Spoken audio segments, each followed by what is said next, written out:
दोस्तों आप सभी का बहुत बहुत स्वागत है आपके अपने चैनल डॉक्टर विवेक एकेडमी पर। मैं हूं आपका अपना एजुकेटर, अपना दोस्त डॉक्टर विवेक। दोस्तों LT grade, UP TGT, PGT, इन सभी में जो आपके सब्जेक्ट हैं या सिलेबस हैं वो लगभग कॉमन है। क्वेश्चंस के स्टैंडर्ड का डिफरेंस होता है। आपको आपके अपने इस चैनल पर सारे क्लास सिलेबस वाइज जो भी हैं वो आपको नोट्स, प्रैक्टिस सेट, वो सब आपको टेलीग्राम पे मिलते रहेंगे। वीडियोस आपको चैनल पे, यूट्यूब पे मिलता रहेगा।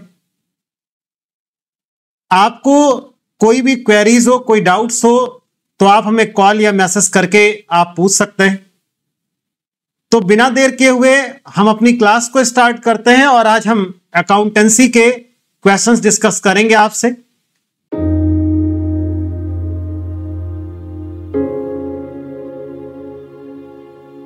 हमारा पहला क्वेश्चन है, Which of the following is not a business transaction? कह रहा इसमें कौन सा बिजनेस ट्रांजैक्शंस नहीं है। अब एक बात आप समझना, ट्रांजैक्शंस हम किसे कहते हैं और किसे नहीं, पहले यह समझ में आ जाए। बिजनेस में assets equal liabilities plus capital, ये इक्वेशन आपको याद रखना होगा। बिजनेस में कोई भी काम हो, अगर इन तीनों में किसी दो पर, किसी या तीनों पर अगर चेंज आता है तो उस चेंज को हम लोग बिजनेस ट्रांजैक्शंस के नाम से जानते हैं। यानी इसकी डेफिनेशंस आप कह सकते हैं, change in the value of either asset, liability और capital is known as business transactions. अब आप इन पॉइंट्स को समझिएगा कि कौन सा बिजनेस का ट्रांजैक्शंस है और कौन सा नहीं है। फिलहाल आपसे क्वेश्चंस में नॉट पूछा है, लेकिन हर एक के बारे में आपको अच्छे से समझ में आना चाहिए। कह रहा withdrew rupees 10,000 from business for personal use by the proprietor. देखिए, अगर बिजनेस यूज में प्रोप्राइटर यानी बिजनेस से अगर कोई उसका जो ऑनर है वो घर के लिए कोई चीज लेकर जाएगा तो आप समझिएगा ये 10,000 रुपीज लेके जा रहा है। एंट्री भी आप इसी समय सीख लें। तो इसकी जर्नल एंट्री बनेगी drawings account debit to cash account. एक चीज देखिएगा, ड्राइंग्स याद रखिएगा, ये आपका पर्सनल अकाउंट की कैटेगरी में आएगा। और अगर कोई पूछे पर्सनल में भी कौन सा, तो ये नेचुरल पर्सनल अकाउंट होगा। उसका रीजन है क्योंकि ड्राइंग्स प्रोप्राइटर को यहां पे डिनोट कर रहा है। कैश ये आपका रियल अकाउंट की कैटेगरी में है। अब ये एंट्री डेबिट क्रेडिट में क्यों है, इसका रीजन सुनिएगा। प्रोप्राइटर पैसा लेगा, हम लोग जनरल बिजनेस के पॉइंट से बनाते हैं, तो प्रोप्राइटर रिसीवर होगा और रिसीवर ऑलवेज डेबिट होता है, इसीलिए ड्राइंग्स अकाउंट डेबिट होगा। कैश आपका बिजनेस से गोज आउट होगा, रियल में ये गोज आउट आपका क्रेडिट होता है। तो drawings account debit to cash account, इसकी journal entry. Withdrew 20,000 from bank account of the firm, ध्यान दीजिएगा ये बिजनेस से ही हो रहा है। School fees of his son, तो इसके लिए जर्नल एंट्री बनेगी ड्राइंग्स अकाउंट डेबिट, पैसा बैंक से विड्रू है तो टू बैंक। देखिएगा ड्राइंग्स जो है ये भी पर्सनल अकाउंट है और बैंक भी पर्सनल अकाउंट है। ये रिसीवर है, ये गिवर है, इसलिए ऐसा किया गया। Proprietor withdrew 12,000 from his personal account to pay the school fee, ये पर्सनल अकाउंट की बात कर रहा है, तो ये आपके बिजनेस का ट्रांजैक्शंस नहीं है। मतलब यहां पर आपका इस क्वेश्चंस के लिए सी ऑप्शन करेक्ट होगा। लास्ट कह रहा है goods taken worth rupees 10,000 for personal use, तो इसकी जर्नल एंट्री जब आप पास करेंगे तो फिर वही आपका ड्राइंग्स अकाउंट डेबिट, और उस गुड्स को आप लेके जा रहे हैं जो आपने सेल करने के लिए लिया था, इसलिए इसके लिए परचेज वर्ड आएगा। तो ड्राइंग्स जो है ये पर्सनल अकाउंट है और परचेज नॉमिनल अकाउंट है, बैंक पर्सनल है, कैश आपका रियल है। तो ये कौन से अकाउंट्स हैं ये आप सीख लिए, और कौन सा बिजनेस ट्रांजैक्शंस नहीं है ये आपको बता दिया गया।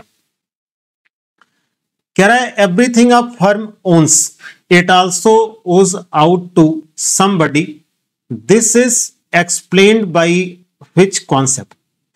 कह रहा है एवरीथिंग अ फर्म ओन्स, कह रहा है हर एक फर्म के पास जो भी कुछ है वो किसी ना किसी का बकाया है।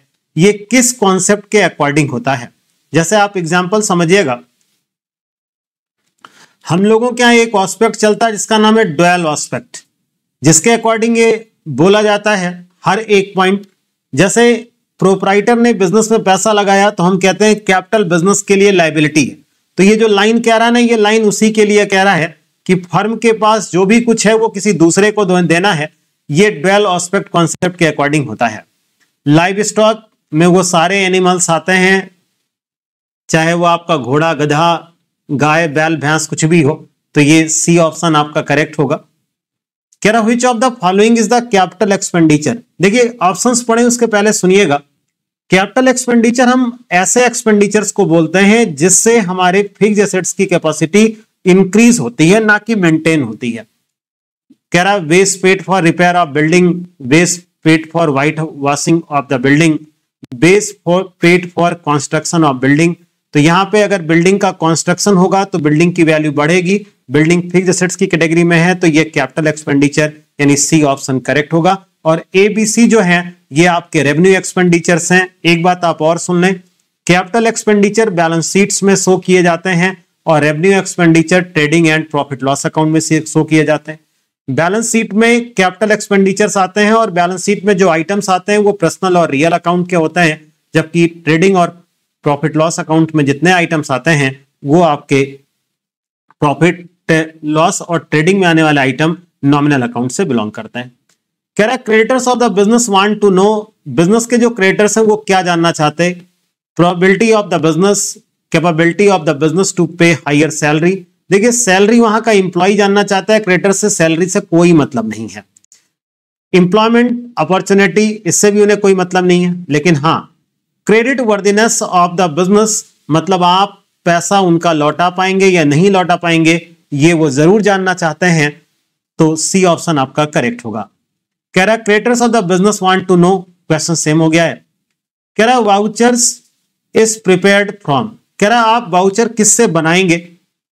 देखिए एक बात, वाउचर से तो हम जर्नल एंट्री प्रिपेयर करते हैं और जर्नल्स को देख के लेजर प्रिपेयर करते हैं। सोर्स डॉक्यूमेंट हमारे पास जो भी कुछ होता है, जैसे कैश मेमो हो गया या और कोई यानी चेक आपने जो दिया, उन सब से हम लोग वाउचर्स प्रिपेयर करते हैं। Source document of accounting are, वही चीज क्वेश्चंस भी आ गया, कैश मेमो, इनवाइस और bill, cheque, all of the above. तो इसका आपका डी ऑप्शन आपका करेक्ट होगा।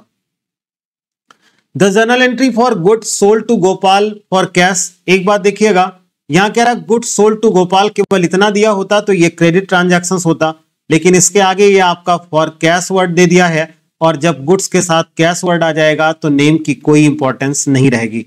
तो गुड्स सोल्ड फॉर कैश कह रहा है, यहां पर आप इसको ऐसे समझिएगा। देखिए ये लाइन कह रहा है goods sold for cash, detail में आप समझना। कैश जो है ये रियल अकाउंट है, अगर गुड्स की बात करें तो गुड्स आपका नॉमिनल अकाउंट है। अब रूल देखिएगा, जब आप गुड्स सोल्ड करेंगे तो रियल में पैसा आएगा, ये चीज कम सिन होगा, और आपको पता होना चाहिए कि जो कम सिन है वो आपका डेबिट होता है। ये नॉमिनल है और नॉमिनल में इनकम है, और इनकम जो है वो ऑलवेज क्रेडिट होती है। तो इसके लिए जर्नल एंट्री बनेगी कैश अकाउंट डेबिट, और जब आप गुड्स सोल्ड करते हैं तो गुड्स के लिए सेल्स अकाउंट जैसे वर्ड्स का यूज किया जाता है। तो यहां लिखा है डेबिट टू गोपाल, गोपाल का कोई रोल नहीं, ये हो गया। डेबिट टू सेल्स, सेल्स कभी डेबिट नहीं होता। Debit cash and credit to Gopal, मैंने पहले ही कहा गोपाल का कोई रोल नहीं, क्योंकि कैश ट्रांजैक्शंस में यानी सेल परचेज में नेम का कोई यूज नहीं होता। तो debit to cash and credit to sale, D option correct होगा। और क्यों होगा उसका डिटेल एक्सप्लेनेशन आपको यहां पर बता दिया गया है। कह रहा है X return goods for ₹2000 to us, the account debited will be. कह रहा है एक्स ने गुड्स रिटर्न किया है। अब आप समझना, एक्स गुड्स तब रिटर्न करेगा जब आपने उसको सेल किया होगा, यानी इसको आप ऐसे समझिएगा, जब आपने गुड्स सेल किया होगा तो एंट्री आप समझना, यानी गुड्स सोल्ड टू एक्स में आपने जर्नल एंट्री पास की होगी X debit to sales. Reason आप सुनिएगा, सेल्स नॉमिनल है, एक्स पर्सनल है, एक्स रिसीवर होगा, रिसीवर डेबिट होगा। सेल्स नॉमिनल है, नॉमिनल में वो इनकम है, इनकम ऑलवेज क्रेडिट होता है। अब जब गुड्स रिटर्न होगा तो इसका अपोजिट आप कर दें, तो sales return account debit to X, ये जर्नल एंट्री बनेगी जब गुड्स रिटर्न होगा। अब सेल्स रिटर्न का नाम क्या, यही आपको समझना है। सेल्स रिटर्न का दूसरा नाम है रिटर्न इनवार्ड अकाउंट। पूछा क्या है, डेबिट कौन सा होगा, तो रिटर्न इनवार्ड बोलें या सेल्स रिटर्न बोलें, दोनों का मतलब एक है, तो रिटर्न इनवार्ड अकाउंट डेबिट होगा। When a firm maintains a cash book it need not maintain. कह रहा फर्म ने अपना कैश बुक मेंटेन किया है, और आपको पता है कि अगर कैश बुक जब आप मेंटेन करते हैं तो ये रियल अकाउंट के रूल से, जिसमें डेबिट में व्हाट कम्स यानी और क्रेडिट में गोज आउट होता है, यानी जो रिसीट्स है वो डेबिट में और जो पेमेंट है वो क्रेडिट में। रियल अकाउंट का रूल फॉलो करते हुए कैश बुक को हम मेंटेन करते हैं। कैश बुक में कैश और बैंक बुक भी मेंटेन किए जा सकते हैं या हम करते भी। अब कह रहा है कि अगर आपने कैश बुक मेंटेन किया है तो लेजर में आप क्या नहीं बनाएंगे, तो अगर हमने कैश बुक मेंटेन किया है तो cash book and bank account वो लेजर में ओपन नहीं किए जाएंगे, डी ऑप्शन करेक्ट होगा। देखिए अगर इन टॉपिक्स पर आपकी नॉलेज या आपको लगता है कुछ डाउट्स है तो चैनल पे इन सब क्लास चीजों के क्लास यानी journal, ledger, cash book, trial balance, final account सारे के क्लास पूरे वीडियोस पड़े हुए हैं। उनकी प्लेलिस्ट भी बनी हुई है, आप उन पे जाके सारे वीडियोस को देख सकते हैं। उनके नोट्स आपको टेलीग्राम पे मिल जाएंगे, लिंक डिस्क्रिप्शन बॉक्स में दिया है, आप ज्वाइन कर लें, सारी चीज आपको मिल जाएगी और सारी चीजें फ्री हैं। केवल आप अपनी तैयारियों को बहुत ही अच्छी दिशा में ले चलिए। ये मत सोचिए कि पेपर कब होना है और टाइम कितना है, आप बहुत अच्छी तैयारी करें। फिर देखिए कह रहा है goods sold for cash are recorded in the. कह रहा अगर आपने गुड्स सोल्ड किया है कैश में तो कहां रिकॉर्ड करेंगे, तो पहली बात देखिएगा सेल्स रिटर्न और पेटी कैश, सी और डी को तो आप हटा ही दो, तो इसलिए अब दो बचा सेल्स बुक और कैश बुक। अगर हम सेल्स बुक की बात करें तो सेल्स बुक में जो चीज आती है वो credit sale of goods only आता है, यानी गुड्स का अगर आपने क्रेडिट सेल किया तो आएगा सेल्स बुक में। यहां कह रहा है गुड्स सोल्ड फॉर कैश तो ये कैश बुक में आएगा, यह आपका बी ऑप्शन करेक्ट होगा। अब देखिएगा कह रहा आ डैश किया है is send to a supplier when we return goods. कह रहा जब आप गुड्स रिटर्न करेंगे, यहां पर लिखा है गुड्स रिटर्न टू सप्लायर, तो डेबिट नोट बनेगा क्रेडिट। कभी ना भूलें, उसके लिए है कि हर चीज का इतना ऑपरेशन कर दिया जाए, मींस इतना डिटेल में पढ़ दिया जाए कि वो चीजें भूले ही ना। कह रहा है goods return to supplier send to supplier. जब आपने गुड्स परचेज किया होगा तो समझिएगा आपने जर्नल एंट्री इस तरह समझे जैसे लिखा होता गुड्स परचेज फ्रॉम कमल, मान लीजिए आपको दिया होता तो जर्नल एंट्री इसमें पास होती purchases account debit to Kamal. Reason भी सुन लीजिए, कमल पर्सनल अकाउंट है, पर्सनल में वो गिवर है और गिवर ऑलवेज क्रेडिट होता है। परचेज नॉमिनल है, नॉमिनल में ये एक्सपेंसेज है और एक्सपेंसेज ऑलवेज डेबिट होता है, तो परचेज अकाउंट डेबिट टू कमल। अब आप समझना, तो परचेज अकाउंट डेबिट टू कमल। आप कह रहा है गुड्स हमने सप्लायर को रिटर्न कर दिया, यहां कमल सप्लायर था। अब अगर आप रिटर्न करेंगे तो जर्नल एंट्री आप इसकी अपोजिट पास करेंगे क्योंकि अब कमल रिसीवर हो जाएगा, तो Kamal debit to purchase return account, ये जर्नल एंट्री बनेगी, यानी कमल को डेबिट करेंगे और परचेज रिटर्न अकाउंट को क्रेडिट करेंगे। अब आपसे पूछ रहा है कि आप इसमें से डेबिट नोट बनाएंगे कि क्रेडिट नोट। देखिएगा ए डैश किया है इज सेंड टू सप्लायर। अब आप खुद देख के बताओ कि जो सप्लायर का अकाउंट है वो आपने क्या किया है, तो सप्लायर कमल था, कमल के अकाउंट को आपने रिटर्न करते समय क्या कर दिया, डेबिट कर दिया। तो इसका मतलब आपको जो अकाउंट प्रिपेयर करना है वो डेबिट नोट प्रिपेयर करना है और जिसमें वो रीजन मेंशन करना है कि आपके अकाउंट को डेबिट कर दिया गया, क्योंकि इसका मतलब है कि इतना गुड्स हम आपको रिटर्न कर रहे हैं। फिर कह रहा है when all the transactions related to an account are collected at one place it is known as. देखिए एक सिंगल अकाउंट से रिलेटेड ट्रांजैक्शंस नोट किए जाते हैं जहां पर वो अकाउंट्स होते हैं, और कई सारे अकाउंट्स जहां पर मेंटेन किए जाते हैं वो लेजर होगा, तो आपका डी ऑप्शन करेक्ट होगा। फिर कह रहा under higher purchase system depreciation is charged. देखिए हायर परचेज प्राइस और कैश प्राइस और मार्केट प्राइस में ये दिया है, इन दो को तो आप हटा दें। हायर परचेज प्राइस की बात करें तो जब आप कैश प्राइस में इंटरेस्ट की अमाउंट आप ऐड कर देते हैं तो ये हायर परचेज प्राइस है। एक बात आप और समझना, हायर परचेज का जो एक्ट बना वो 1972 में बना था। दूसरी चीज, हायर परचेज सिस्टम में आप एसेट्स को यूज करने का राइट्स पाते हैं, लेकिन जो उसका आप एक तरीके से कह सकते हैं कि आप उसके मालिक तब बनते हैं जब आप पूरा पेमेंट कर देते हैं। यहां पर डेप्रिसिएशन की बात कर रहा है तो आप उसे डेप्रिसिएट करते हैं कैश प्राइस पर। Hire purchase system date transfer to hire purchaser, वही क्वेश्चन में जो आपसे कह रहा था। Position of assets, ownership of assets, ownership and position of asset both, none of this. देखिए हायर परचेज सिस्टम में केवल जो ट्रांसफर होता है वो पोजीशन ऑफ एसेट्स यानी संपत्ति का अधिकार, मतलब आप उस कार को, उस मशीनरी को ले जाइए और यूज करिए, लेकिन आप उसके टाइटल शिप या उसकी जो ऑनरशिप है वो आपको तब मिलेगी जब आप पूरा पेमेंट कर देंगे। यानी बी जो है ये तब होगा जब आप लास्ट पेमेंट कर देंगे। तो हायर परचेज सिस्टम में eight the time of purchase अगर कोई चीज ट्रांसफर होती है तो वो केवल पोजीशन ट्रांसफर होती है, ना कि ऑनरशिप ट्रांसफर होती है। कह रहा under the hire purchase system depreciation is charge. कह रहा हायर परचेज सिस्टम में डेप्रिसिएशन किस पे चार्ज होता है? Cash price, hire purchase price, hire purchase price amount paid on delivery, cash price amount paid on delivery. तो इसमें आपका कैश प्राइस ऑप्शन सही होगा। कह रहा in hire purchase system hire buyer can maintain his accounts under. देखिए account को maintain करने के दो मेथड हैं, एसेट एक्रूरल मेथड और टोटल कैश प्राइस मेथड, और any one of the both method. तो इसमें सी ऑप्शन आपका करेक्ट होगा, any one of the both method. कह रहा in the hire purchase system the ownership of the goods is received by the purchaser. इसमें कह रहा है ऑनरशिप कब मिलती है? तो आफ्टर पेइंग ऑल इंस्टॉलमेंट, यानी आपका सी ऑप्शन करेक्ट होगा। कह रहा है from which year hire purchase act is applicable. Hire purchase act applicable हुआ 1972 में।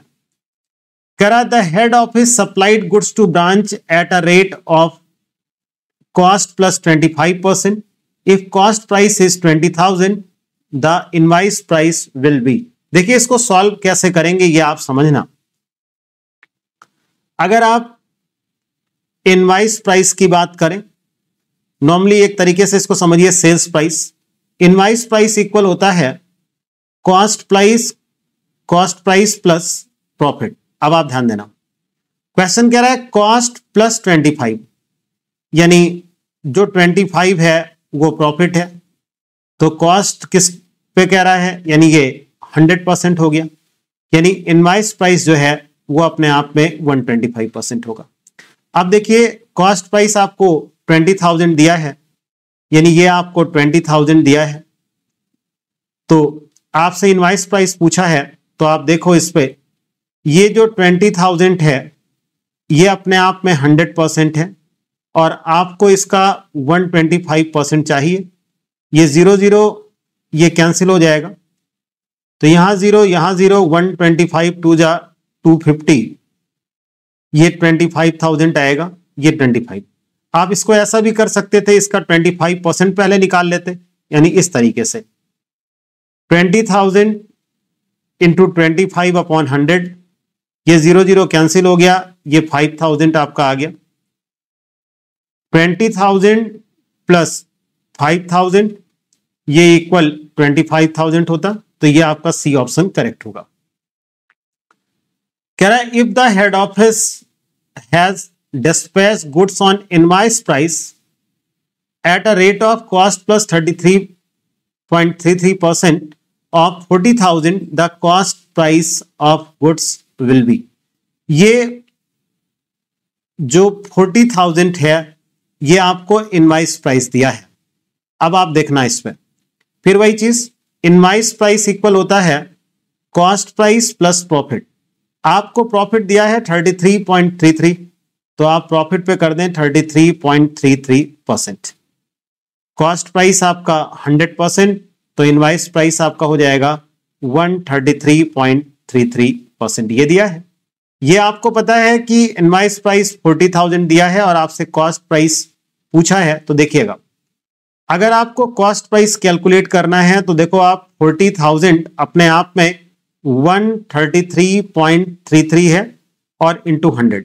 देखिए आपको मैं इसका टेबल बता दूं बहुत अच्छे से, क्योंकि 3 ही 4 नंबर तक होता है और आपको याद भी हो जाएगा।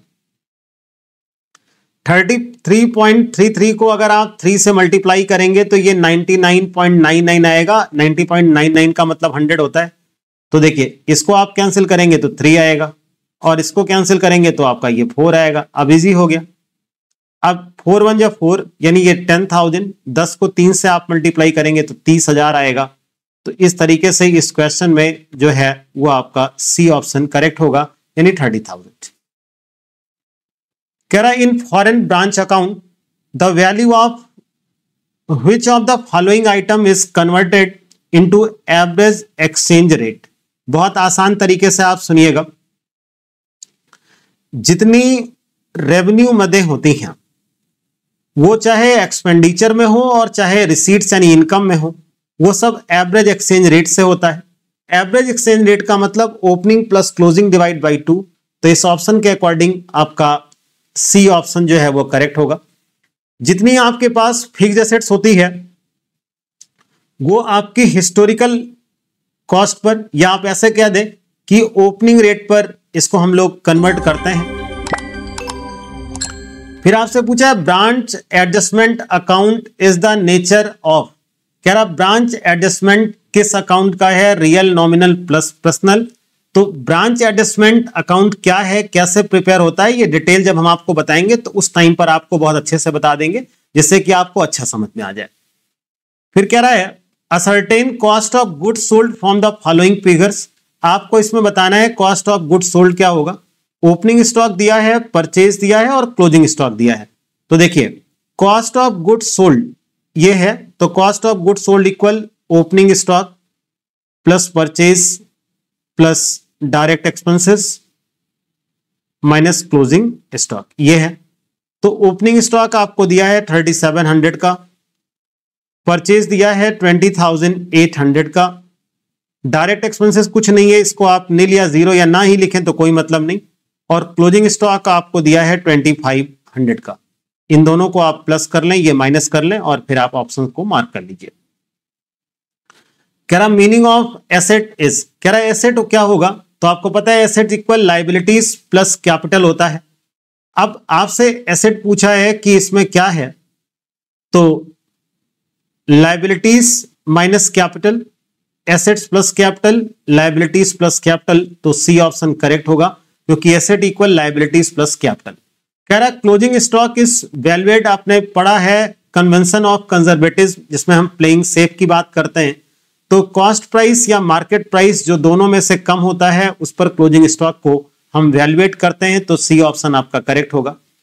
बैलेंस शीट सोज, बैलेंस शीट आपको बताता है इसमें ग्रॉस प्रॉफिट, तो ग्रॉस प्रॉफिट तो ट्रेडिंग से पता लगता है। नेट प्रॉफिट की बात करें तो प्रॉफिट एंड लॉस अकाउंट से पता लगता है। All real, personal and nominal account, सारे अकाउंट्स के बैलेंसेस जो आते हैं वो आपके ट्रायल बैलेंस में आते हैं। तो देखिए ए बी सी तो गलत है, इसका ए बी डी गलत है, इसका मतलब सी सही भी है, और पढ़ भी लीजिए। कह रहा financial position on a particular date. ध्यान दीजिएगा जब आप बैलेंस शीट प्रिपेयर करते हैं, कुछ चीज आप सुन लें, बैलेंस शीट प्रिपेयर करते समय एज, एट या एज ऑन जैसे वर्ड्स लिखे जाते हैं, इन दोनों में से कोई एक वर्ड ही लिखा जाता है। तो बैलेंस शीट एक पर्टिकुलर डेट या पर्टिकुलर पॉइंट ऑफ टाइम पर बनता है। बैलेंस शीट में जितनी चीजें आती हैं वो सब कैपिटल नेचर की होती हैं, पहली चीज। और दूसरी चीज याद रखिएगा, बैलेंस शीट में जो है वो आपका पर्सनल और रियल इन दो अकाउंट्स के आइटम्स आते हैं, और बैलेंस शीट हम गोइंग कंसर्न कॉन्सेप्ट पर प्रिपेयर करते हैं। फिर कह रहा है बैलेंस शीट सोर्स, कह रहा है profit and loss account source. Profit and loss account क्या बताता है, net profit, net loss, net profit और net loss, net profit and loss. तो नेट प्रॉफिट या नेट लॉस ये दोनों में से कोई एक ही चीज प्रॉफिट लॉस अकाउंट आपको शो करेगा, तो सी ऑप्शन करेक्ट होगा। रॉयल्टी अकाउंट इज, इस पे कुछ पॉइंट आप सुनिएगा। देखिए royalty just like a rent, लेकिन दोनों में डिफरेंस है। अगर हम रेंट की बात करें तो ये केवल टेंजिबल एसेट्स पर पे किया जाता है, रॉयल्टी टेंजिबल और इनटेंजिबल दोनों एसेट्स पर कैलकुलेट की जाती है। रॉयल्टी कहीं ना कहीं प्रोडक्शन या सेल पर बेस करती है और रेंट आपका टाइम पर बेस करता है, लेकिन अगर इनके नेचर की बात करें तो दोनों ही ये नॉमिनल अकाउंट के नेचर में आपके आएंगे, तो रॉयल्टी अकाउंट नॉमिनल अकाउंट है। The formula for short working, देखिए शॉर्ट वर्किंग होता क्या चीज है पहले ये आप समझिएगा।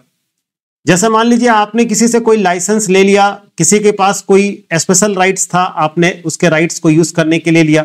जैसे मान लीजिए किसी के पास कोयले की खान है और आपने उसको ले लिया कि भाई हम कोयला निकालेंगे और तुम्हें कुछ देते रहेंगे। अब आप समझना, मान लीजिए आपने 100 टन कोयला निकाला और 1 रुपए के अकॉर्डिंग इसका रेट रखा गया, तो ये जो 100 या 2 रुपए आप रख लें, तो जो ये 200 रुपए आपके बने, इसको तो रॉयल्टी बोला जाएगा। लेकिन जो लैंडलॉर्ड होता है वो सोचता है कि पता नहीं यार ये काम करेगा नहीं करेगा, तो मेरा अगर काम नहीं करेगा तो पूरा ही नुकसान होगा, कुछ मिलेगा नहीं। तो वो काम क्या करता है, वो वहां पर मिनिमम रेंट सेट कर देता है। अब रॉयल्टी से मिनिमम रेंट को कंपेयर करेंगे तो शॉर्ट वर्किंग या सरप्लस आएगा। आसान तरीका आप समझिएगा।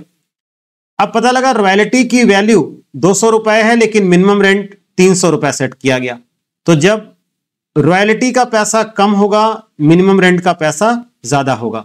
रॉयल्टी 200 ही है, मिनिमम रेंट 300 है, तो जो 100 रुपए आया इसे शॉर्ट वर्किंग बोला जाएगा। इसका ठीक उल्टा, रॉयल्टी ज्यादा है मिनिमम रेंट से, मान लो रॉयल्टी 500 है और मिनिमम रेंट 300 है, तो जो ये 200 आएगा ये सरप्लस बोला जाएगा।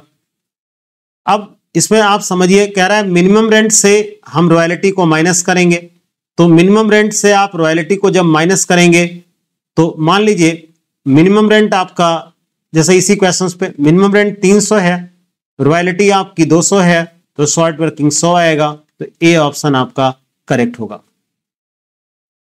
कह रहा है total capital of all the partners in a firm is ₹3 lakh and its average annual profit are ₹35,000।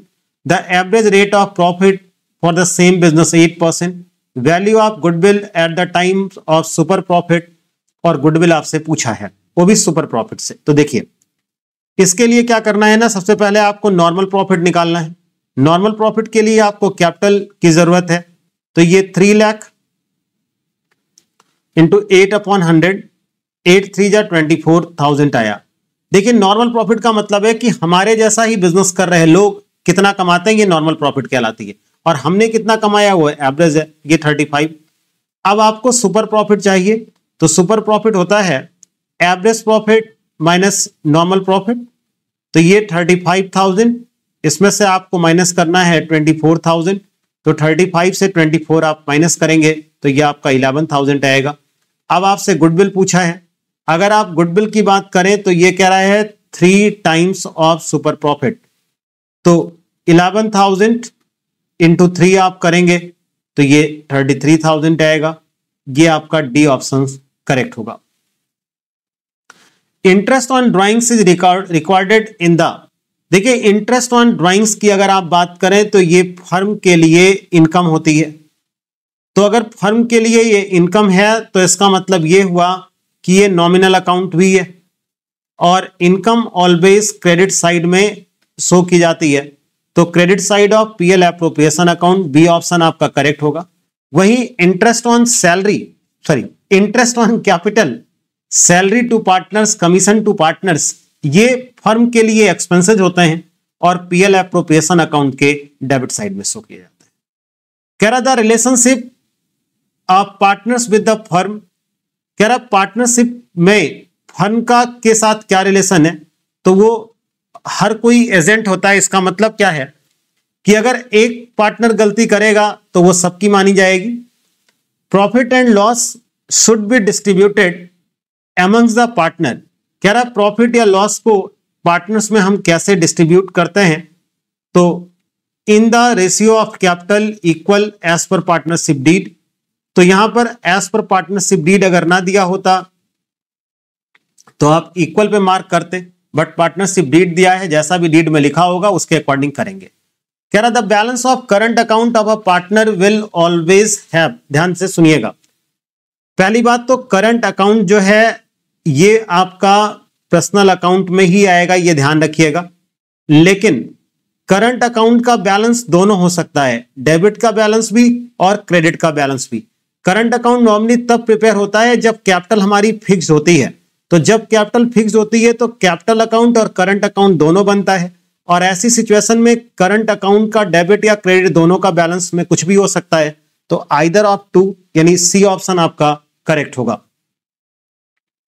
In the absence of partnership deed interest on capital is given. एक बात देखिएगा, हम लोग तुरंत बिना कुछ देखते 6% खोजते रहते हैं, लेकिन आप पहले क्वेश्चंस को समझिएगा। यहां पे इंटरेस्ट ऑन कैपिटल बोल रहा है, ना कि इंटरेस्ट ऑन लोन बोल रहा है।